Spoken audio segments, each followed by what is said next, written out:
तो अब हम बात करेंगे अबाउट फंगल केराटाइटिस, ठीक है। अब फंगल से पता चल रहा है, वो केराटाइटिस से भी पता चल रहा है कि इन्फ्लेमेशन है कॉर्निया की ड्यू टू फंगस, ठीक है, फंगस की वजह से हो रही है। ओके, अब फंगल केराटाइटिस में जो कॉजेटिव ऑर्गेनिजम्स होते हैं वो दो टाइप के हैं। एक है आपके पास फिलामेंटस फंजाई, एक होता है आपके पास कैंडिडा। अब फिलामेंटस फंजाई में आपके पास क्या क्या आ जाता है? आपके पास फिलामेंटस फंजाई में एस्परगिलस आता है, राइट। आपके पास फ्यूजेरियम आता है, ठीक है। तो you have the Aspergillus and you have the fusarium. और कैंडिडा में तो आपको पता है हमारे पास यीस्ट होती है, ठीक है। अब आपको ये पता हो गया। अब आपने ना इसके रिस्क फैक्टर्स याद करना है, यही आपके पास सिनेरियो के डायग्नोस्टिक पॉइंट होते हैं, ठीक है। सपोज वो कहेंगे एक फार्मर है, तो उसकी आंख में कोई ट्रॉमा हुआ है कि जब वो अपने काम कर रहा था, ठीक है, तो उसको क्या हुआ होगा? फंगल केराटाइटिस हुआ होगा, ठीक है। तो यही पॉइंट्स आपने याद रखने, ठीक है। एक मेन ये तो चलो ठीक है, इससे तो ये तो सारे बैक्टीरिया में भी थे ना। ऑक्यूलर सरफेस डिजीज भी उसमें भी थी, इम्यूनोसप्रेसिव टॉपिकल कॉर्टिकोस्टेरॉइड वो भी इम्यूनोसप्रेशन में आ जाएगा।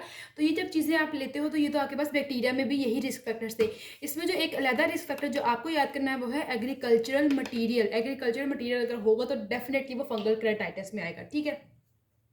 इसके जो सिम्टम्स सेम बैक्टीरियल अल्सर वाले ही हैं, पेन, लैक्रिमेशन, फोटोफोबिया, रेडनेस, ठीक है। तो बैक्टीरियल अल्सर में जो सिम्टम्स आते थे सेम टू सेम ये वही हैं, ठीक है। अब आपने इसके साइंस अच्छे से याद रखने हैं, साइंस भी आपके सिनेरियो के डायग्नोस्टिक पॉइंट्स बनते हैं। पहली बात, जो ग्रेइश वाइट अल्सर बन रहा है ना आपके पास, कौन से अपने कलर याद रखने, कलर ही आएगा सिनेरियो में। जो ग्रेइश वाइट अल्सर है ये आपके पास ये इसमें बनता है, जो फिलामेंशियस फंजाई है ना, ये उनकी बात हो रही है ऊपर, ठीक है। फिलामेंशियस फंजाई एस्परगिलस का इन्फेक्शन हुआ, आपके पास एक ग्रे वाइट अल्सर बन गया आपके पास, ठीक है। अल्सर बन गया, वो कौन से कलर का है? ग्रे वाइट कलर का है। और उसके एजेस जो है ना, अल्सर के जो एजेस हैं वो बहुत फैदरी फैदरी से हैं, राइट। तो उसके जो एजेस होंगे वो बहुत फैदरी से होंगे, प्लस लाइक ऐसे लगेगा कि ये देखो अगर कोई अल्सर बन गया तो उसके ऐसे ऐसे करके एजेस ऐसे करके होंगे, राइट। अब पता नहीं आपको समझ आए कि नहीं, बट ऐसे ही होते हैं, ओके। चलो अच्छा, मैं बुक से ही दिखा देती हूँ। ये देखो, ये आपको अगर नज़र आ रहा है ना, तो ये जो एंड पे ये ऐसे ऐसे हो रहे हैं ना, ये ऐसे लाइक फेदर्स, तो ये फेदरी एजेस होते हैं, लाइक। तो ये आपके पास किस में होते हैं? फिलामेंशियस फंजाई में होते हैं। और अगर ये लीजन्स डीप जाएं तो आपके पास सपोज को सबसे ऊपर एपिथीलियम होती है ना कॉर्निया के, और सबसे एंड पे एंडोथीलियम होती है। तो ये लीजन अगर डीप जाए तो आपके पास एंडोथीलियल प्लैक बन जाता है, प्लस हाइपोपायन बन जाता है, ठीक है। ये आपके बाद satellite lesion diagnostic point, immune ring diagnostic point, ठीक है। स्नेरियो में आ गया कि आपने जब उसको साइंस चेक किए तो पेशेंट की सैटेलाइट लीजन्स थी और उनकी सराउंडिंग इम्यून रिंग थी और सिलरी कंजेशन भी थी, तो फिर भी आपको पता चल गया कि ये फंगल केराटाइटिस है, right. Immune ring, satellite lesions and ciliary congestion.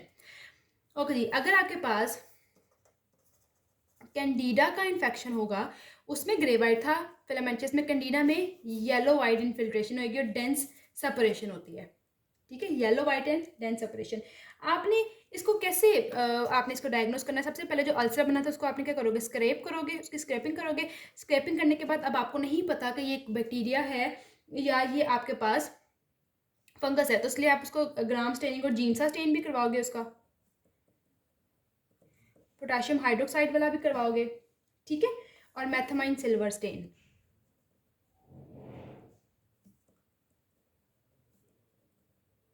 ये स्टेनिंग आपने उसकी करनी होती है। एंड देन पहली बात तो ये है, सेकंड आपने उसकी कल्चर करना है। कल्चर से तो बिल्कुल ही अच्छे से पता चल जाता है कि उस पेशेंट को किस चीज़ का इन्फेक्शन है, ठीक हो गया। अब चलो इसके बाद आपको पता चल गया कि पेशेंट को फंगस का इन्फेक्शन था। अब इसके ट्रीटमेंट में आप क्या करोगे? ट्रीटमेंट, अच्छा, अब उसको डेफिनेटली आप क्या दोगे? एंटी फंगस दोगे। टॉपिकल भी देने हैं एंटी फंगल, सिस्टेमिकली भी एंटी फंगल्स देने हैं, राइट। फिर दो बातें तो ये हो गई। अब तीसरी बात आपके पास आ गई मैकेनिकल डेब्रीमेंट।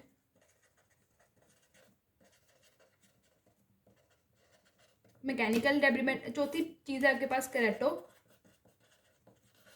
प्लास्टी, right, therapeutic keratoplasty. अब जो एंटी फंगल्स हैं उनके कुछ हाथ नाम याद रख लो, आपको पता होगा कि मैंने ये देने हैं, ठीक है। एंटी फंगल में आपके पास आ जाते हैं फ्लुकोनाजोल, नेटामाइसिन, कीटोकोनाजोल, ठीक है। तो ये सारी चीज़ें आ जाती हैं। अब आपके पास आगे आता है एक्यांथमीबा केराटाइटिस। चलो जो भी इसके स्पेलिंग में से शायद गलत लिखे गए हैं, एक्यांथमीबा केराटाइटिस, ठीक हो गया। It is caused by acanthamoeba, definitely acanthamoeba keratitis है तो आपके पास ये एक्यांथमीबा ही कॉज करता है। क्या स्पेलिंग है भाई इसके, ठीक है। एक्यांथमीबा कॉज करते हैं। एक्यांथमीबा क्या है? दे आर प्रोटोजोआ, ठीक है। तो एक्यांथमीबा जो एक आपके पास क्या है, एक प्रोटोजोआ है, राइट। अच्छा, इसके रिस्क फैक्टर्स में जो एक बहुत इम्पॉर्टेंट चीज़ है, पेशेंट आपके पास आया है, अगर उसने कहा है ना मैंने कॉन्टैक्ट लेंस लगाए और मुझे ये मसला हो गया, कैंथमीबा है, उसे डायग्नोस्टिक पॉइंट है ये आपके पास सिनेरियो का, right. Contact lens, ocular trauma तो अभी तक हमने हर चीज़ में ही देख लिया है, ये डायग्नोस्टिक पॉइंट है, ओके। क्लिनिकल फीचर्स में पेशेंट किन सिम्टम्स के साथ आएगा आपके पास? पेशेंट कहेगा जी पेन है बट सिवियर पेन है, राइट। फोटोफोबिया, दोनों चीज़ें पी से ही बन गई हैं, पेन एंड फोटोफोबिया, राइट। ये कहेगा पेशेंट। और विजन ब्लर होगी। अभी तक सिम्टम्स हमारे ऑलमोस्ट सबके सेम है, बट इसमें लैक्रिमेशन नहीं है और क्या कह सकते हैं, रेड आई नहीं है, ठीक है, रेड आई नहीं है। तो सीवियर पेन भी है, फोटोफोबिया भी है और विजन भी ब्लर हो रही है। अब आपने चेक किया तो आपने जो डायग्नोस्टिक पॉइंट्स पकड़ने हैं ना, वो मैं आपको डायरेक्ट बताती हूँ। यहाँ पे आपने देखना है उसको देखो है तो ये केराटाइटिस ही ना, एपिथेलियल केराटाइटिस ही हुआ है। अब वो दो किस्म का हो सकता है, ये देखो इसको डिफ्यूज पंक्टेट टाइप का है या सूडोडेंड्राइट्स बने होंगे। ये रहा आपके पास डायग्नोस्टिक पॉइंट जी। सिनेरियो आएगा कि इतने साल का बंदा है, उसने कॉन्टैक्ट लेंस वेयर करता था, अचानक उसको आंखों में बहुत ज़्यादा शदीद पेन होने लग गई है, ठीक है, कहता है मुझे नज़र भी कम आ रहा है।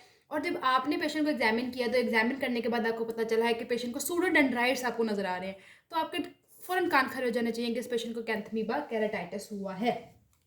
एक तो एपिथेलियल केराटाइटिस हुआ, फिर उस पेशेंट को साइड पे क्या हुआ, लिम्बाइटिस, राइट। और फिर आपके पास ring infiltrate, right. Okay, ring infiltrate और पेरीन्यूरल इनफिल्ट्रेट, तो दो किस्म के इनफिल्ट्रेट आपको नजर आ रहे हैं, perineural and ring infiltrate, right. Okay, अच्छा, रिंग इनफिल्ट्रेट, इधर पेरीन्यूरल इनफिल्ट्रेट बन रहा है ना, इसमें आपके पास जो कॉर्नियल नर्व हो रही है ना, कॉर्निया की जो नर्व होती है वो इलार्ज हो जाती है, और यही आपके पास एक पैथोग्नोमिक साइन होता है इसका,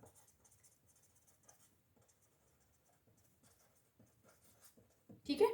आपके पास हमने पहले बात की कि एपिथेलियल केराटाइटिस है, लिम्बाइटिस है, फिर रिंग इनफिल्ट्रेट बना, फिर पेरीन्यूरल इनफिल्ट्रेट बना।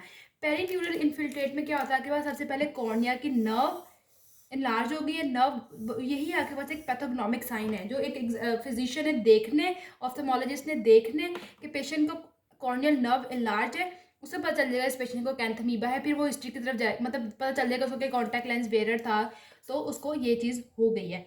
कॉर्नियल मेल्टिंग भी हो सकती है बट लेट स्टेज पे, तो देखो ये कितनी एमरजेंसी कंडीशन है जिसमें कॉर्नियल मेल्टिंग भी हो रही है, लेट नहीं है, एनी स्टेज, किसी भी स्टेज पे हो सकती है। आपने अब क्या करना है, ये तो पता चल गया, बट आपने कुछ लैब्स वगैरह डायग्नोसिस करने के लिए तो आपको स्पेशल टेस्ट करवाने पड़ते हैं ना। ओके, जब आपने डायग्नोसिस करनी है ना, स्पेशली आपने एक स्मीयर लिया, स्मीयर में आपको अमीबा नज़र आ जाएंगे, पहली बात। ठीक हो गया। स्टेन कर सकते हो आप उसको, सैंपल को। अच्छा, ये जो आपने स्मीयर लिया है ना, उस स्मीयर की आपने स्टेनिंग भी कर सकते हो, उसकी मतलब पीरियोडिक एसिड शिफ्ट, वो जो एक था एसिड शिफ्ट जो स्टेन था, एक तो आपने दूसरी स्टेनिंग किया ना आइडेंटिफिकेशन, ये कर सकते हो आप। पहली बात स्मीयर। सेकंड, कैल्कोफोर वाइट, ये एक डाई है, आप ये भी यूज़ कर सकते हो अमीबा को आइडेंटिफाई करने के लिए।